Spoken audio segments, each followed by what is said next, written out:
welcome to another episode of Live with RxMuscle's March to the Olympia 2015, sponsored by Results Nutrition.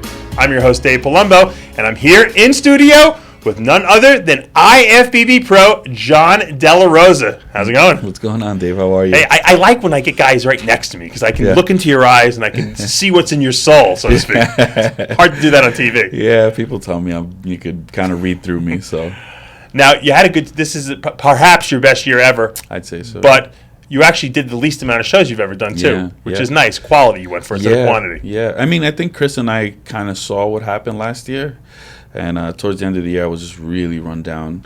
As you know, I run a business, and I don't live the most, the best bodybuilding lifestyle. You're not laying on the couch all day and waiting for the gym to come or when to tan or anything like that. Yeah, so I'm pretty busy and active all day, and it really took a toll on me towards the end of the year. I just really wiped. Last year, you started off the year with a bang, second place at the Orlando Europa show behind Justin Compton, who really made that splash onto the IFBB scene. He stole my fire. Yeah, he stole your fire. And then you did well the rest of the year. Had some good plays, and then at the end of the year, obviously burned out a little bit. This year, coming into Chicago, you win the show. I mean, that's got to be like a huge, I guess, weight lifted off you, so to speak. Speak about that, because I know that people were expecting to see a win from you, and it took a while. Yeah, it was more. I'm really, really hard on myself, I expect myself to at least be on par with some of the people that I've come up through the ranks with, right? Sure. So I'm very good friends with Juan Morel and Steve Kuklo and all these guys with that turned pro with me in the same year. So I see these guys getting win after win after win, and I'm like, man, I'm not there yet. So I really started to doubt and question myself. So getting Chicago was like. It was, like you said, just validation. A huge weight off my shoulders, and it validated for myself that, okay, I'm here with these guys. I'm good enough to be on the Olympia stage with them, and, hopefully in a few, 10 days we'll be there, and hopefully I could leapfrog some of them. Now, you went to Vancouver after that. Mm-hmm. A lot of people arguably thought that was another win that you should have had under your belt. Mm-hmm. Obviously, Fouad Abiad coming in his hometown, or home country, I should say, snagging the win. Was that upsetting to you, or were you okay with that? I was okay with it. After Chicago, I was kind of like, we jumped in Vancouver again. It was kind of like last minute. Me and Chris really didn't plan for that. We were going to shut it down after Chicago and shoot for the Olympia. My wife actually wanted to do Vancouver. Her mother lives in Canmore, which is only... I didn't know that. Yeah, it's about 5-6 hours away. So, we made it kind of like a double trip. Is Swan French-Canadian? No, she's from Paris. Oh. But her mother has a house in Canada and in Paris as well. That's unusual. Okay. Yeah, so we kind of made it a double trip. We went to go visit family, and while we were there, hey, why not jump on stage? So, I was okay with it. Mm-hmm. Now... Obviously, going into the Olympia with a win under your belt, as opposed to getting points. There on points, which is people get a bad taste about the points. But hey, the Giants won the Super Bowl as a wild card team, so that's not always the worst thing. I never thought about it like that. That's true. Not always the worst thing. But going into the Olympia, do you feel more confident this year than you've ever felt? Absolutely. Why? Absolutely. Again, it's validation for myself that a lot of the guys, or most of the guys that go into the competition, there's only 5 guys that get accepted into the Olympia on points. So the majority of the guys that are competing have won a show. So in my mind, at least, if I'm going in on points, well, I didn't beat any of the other 20 guys that competed. So what, how well am I going to do if I can't, you know what I mean? I mean, there's only so much progress you can make in a few months. Of course. So that's kind of how I thought about it. Going in with a win, it's like, okay, all these other guys won, but so did I. So I'm right there with them, Where would you like to see yourself fall? What would you be happy with? Obviously, everyone wants a win. Yeah. I'm sure a top 6 would be a dream. Where would you be satisfied with when the show's over? I think realistically, I'm probably going to place out of the top 10. and people, they jump down my throat, like, oh, well, how could you say that? And it's like, look, some of the guys that are there are just amazing athletes. And I'm not saying that I'm not an amazing athlete. I think that I will get there one day. I just got a little more years under the belt, and that's fine. What do you think you need to do to improve your physique? What would you like to see better on you? A little more muscularity. Just keep honing in that conditioning. I'd love to attain that Phil Heath kind of, who wouldn't, crisp, real hard everywhere kind of conditioning, but also freaky full and round. But realistically, I'd love to be in the top 10. That's where Has getting in shape or being, like you said, crisp and grainy, has that always been your challenge? Yeah. Yeah. Putting on muscle for me is not the hardest thing. I get pretty big. I'm 5'6", I'm like 275 in the off season, so it's not like it's hard for me to put on weight. Coming back down, on the other hand, and maintaining the fullness and that hard muscularity, that's where it gets hard, because I'm very hard on myself, so I'll start to do more cardio, harder training. And sometimes it doesn't help. So what I've learned is this year I kind of like pulled back a little bit. I really learned to just trust Chris. Whatever Chris sees, I do. Because normally if I felt like, man, I could do a little more cardio, I'll do another 20, 30 minutes. Right. But that doesn't really help. So you listen, if he says don't do more cardio, you won't do more cardio. This morning he said, you know what, John, pull back on the cardio, no cardio in the morning, have 2 muffins pre-training, and relax. He loves afterwards. his muffins, don't he? He does. And it works. So what kind of a muffin would you go eat? So, I love blueberry muffins. Like, will you go to like Dunkin' Donuts and get a muffin, or will you get like a healthy muffin? I get the low-fat Dunkin' Donut muffin. Right, which is loaded with sugar. Yeah. Those seem to do the job. Yeah. Well, you got a smile on your face, so most guys are I'm here with miserable. you. Well, most guys are miserable right before the Olympia, so that's a good sign. Yeah. Good. Going into the Olympia, you happen to be probably one of the shorter guys in the open class. Most of the guys 5'6" and under are in the 212 class. Yeah. Obviously, you don't fit in that category. You weigh, you're 240 pounds now. Yeah. Do you feel that that's a disadvantage? Is it intimidating to see these guys like Cedric McMillan and Dennis Wolf and these tall guys? You know what? It's funny. It's not intimidating to me that I'm competing against taller guys or bigger guys. It's intimidating to me knowing that the judges are looking more at height disadvantage than a muscularity disadvantage, because some of these guys are not necessarily that much more muscular than me. I don't think that any of them are necessarily. But you can make an argument, that Rolly's only an inch or two taller than me, but he's got a lot more muscle. But either way, I think that's a little bit more. What worries me is that these judges are looking at maybe some of them are looking at this guy's height. Oh, well, he's so much bigger. Really, he's not, though. He's just a little bit taller than me. You know what I mean? So I think that's what I worry about more. When you see guys like Aaron Clark, for instance, who's probably around the same height as you are, and you see him, he's a young guy, he's in his early 20s or mid-20s now, and he's in that 212 class. Do you want to like clunk him on the head and say, what are you doing? It's frustrating to me, because I that's probably one of the things that people ask me the most. Hey, why don't you do 212? Well, if I could, I would. You can't even come close to making it. Yeah, so it's like it's one of the most frustrating things, because I know I could do well in that class if I was able to, but I'm just not able to. Right. So yeah, it is kind of frustrating when you see guys your similar build or height, and But don't you want to tell them, look, buddy, go in the open. It's bodybuilding. You can't grow. Flex Lewis, incredible physique, but he kills himself making that weight every year. But he's more in that range than you are. He's a little shorter than you. Yeah. I did realize there's one person who's shorter than you, William Bonac. Oh yes, who's in the open too. And here's another guy who could do 212, but he just can't make the class. He was doing 212. 2 I think years his first year, but 3 years ago, not anymore. I like to see the guys grow out of that class and try to really compete in the open. It's bodybuilding, right? It's bodybuilding. Look, I would never be satisfied staying at a certain weight when I was competing, and I know neither are you. How much longer do you think you'll see yourself doing this? Bodybuilding? Yeah. On a competitive level. On a competitive level? Hopefully in the next 10, 15 years. Okay. I want to have a long career. My father is a bodybuilder, and he's still doing good, he's actually getting ready for the Easterns now. Is he really? Yeah, 53 years old. God. So, I plan on having a long career, and hopefully even afterwards. So you still have the fire and the passion for it? Absolutely. This is, most kids grow up, wanting to be a football player, a basketball player, whatever. My dad would drop me off at school, and all the other dads were looking at him like, man, that's a big guy. And then all the other kids would come over and like, man, your dad's the Hulk. So, of course, from an early age, that's what I wanted to be. And, once I kind of understood that he had to go to the gym to train to look like that, I fell in love with the weights. And how old were you when you started going? Well, my mom didn't let me train until I was 14, although my dad secretly started helping me get some weights together in the garage, and I would sneak down there and train when I was about 12, 13 years old. That's funny. Now, you have your own nutrition store, Nutrition Locker, up in New Rochelle. And, that's a pretty good area for supplements, I know. And, there's a lot of competition up there. But I know a lot of people talk about your store because you're in the store giving advice. Yeah. It's a long work week. Yeah. But, I truly love the health and fitness world. We spoke about this a little bit off air. Mm-hmm. I love to help people out. I love, the health and fitness lifestyle. I love to inspire people.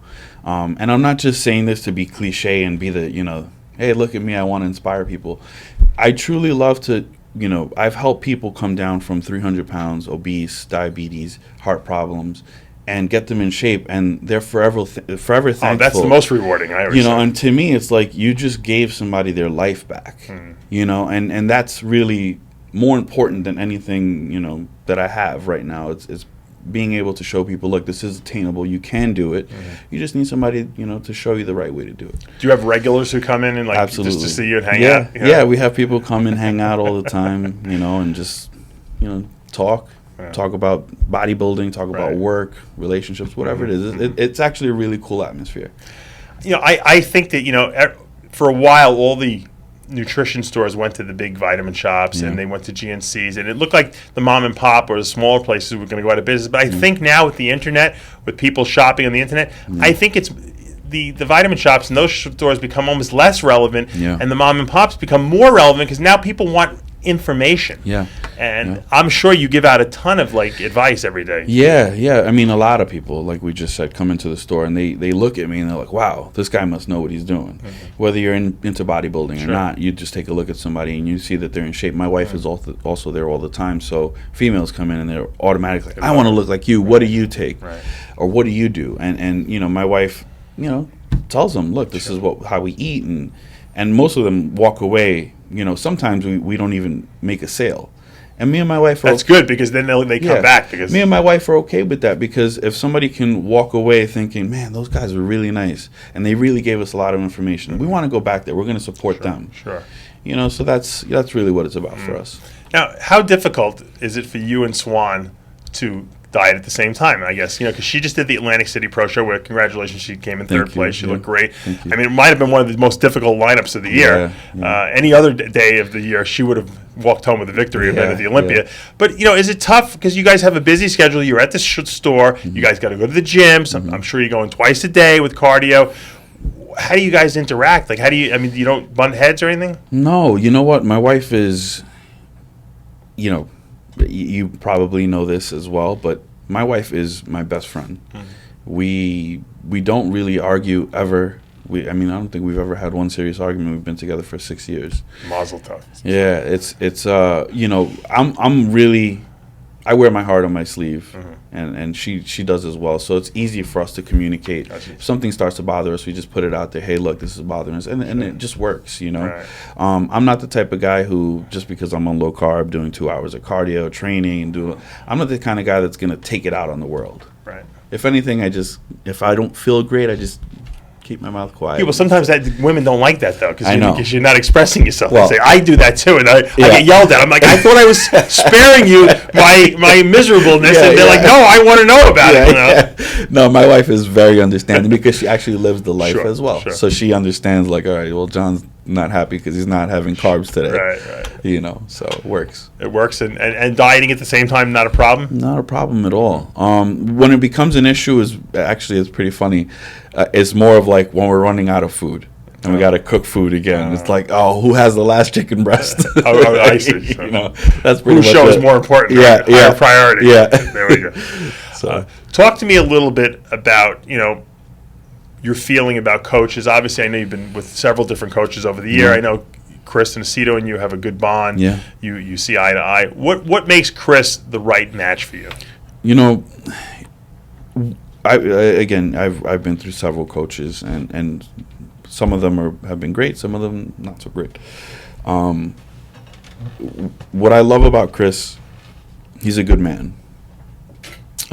He's a family man, and those are all important things to me. When you can sit down and have a conversation. To me, bodybuilding is a lot in my world, but it's not everything. Sure. There has to be a balance, and I can sit down and have a conversation with Chris about business, real estate, family. He loves that, yeah. I mean, we could talk about a multitude of things, and not just be about bodybuilding.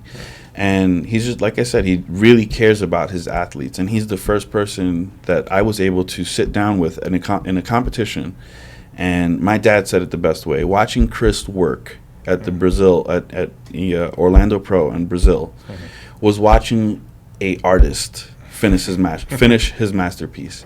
Because Chris sat in a chair for, I think it was like 48 hours, 2 days. He sat in a chair in my room. Right, sat in a chair in my room, made sure I ate, made me pose every hour, and made sure everything was coming in exactly the way it needed to. Right. And when it was done, Orlando was my best showing, and so was Brazil. Yeah. So that's why a lot of his athletes like having him there, obviously. Yeah, he's amazing. He's really good at what he does. Aside from that, though, he's an even better person. So.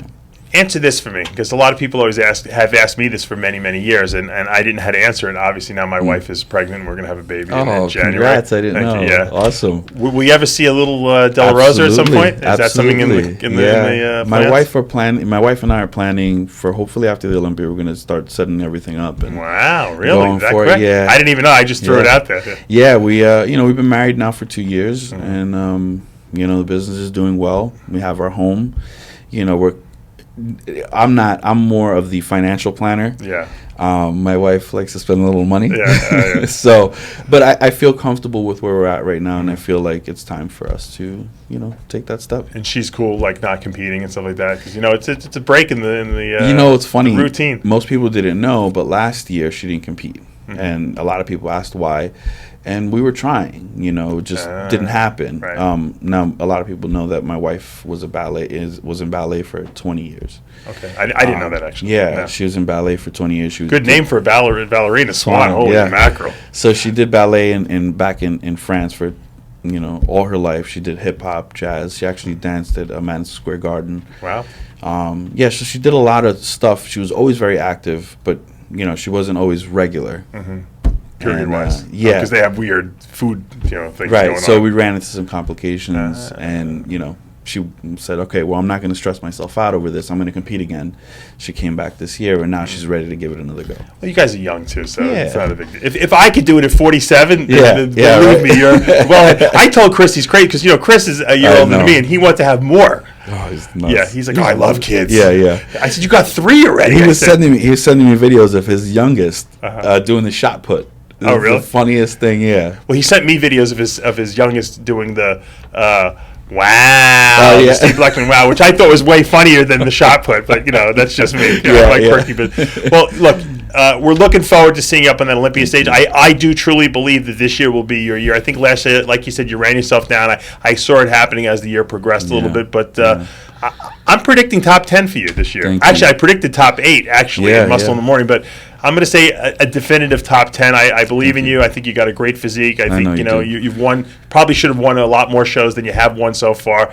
But you're one of these guys that just doesn't give up, and the tenacious attitude is really what always winds up bringing you up on top at the end. Thank you. Yeah, I mean, look, you in life, my dad, my parents came from Dominican Republic. Didn't have much. When they moved here, we didn't live in the best neighborhood. We didn't have a lot of anything. So watching them growing up, going to college with 4 kids, Wow, I didn't know that. All 4 of us were in one bedroom in Washington Heights. Wow. So, coming from that and watching their tenacity, their drive, their motivation, I wouldn't be doing them any justice if I get on stage and I get, beat and give up. I have to get back in the gym. I have to keep trying. I have to keep doing my best. And wherever that lands me, it lands me. But as long as I'm doing my best, that's important to me.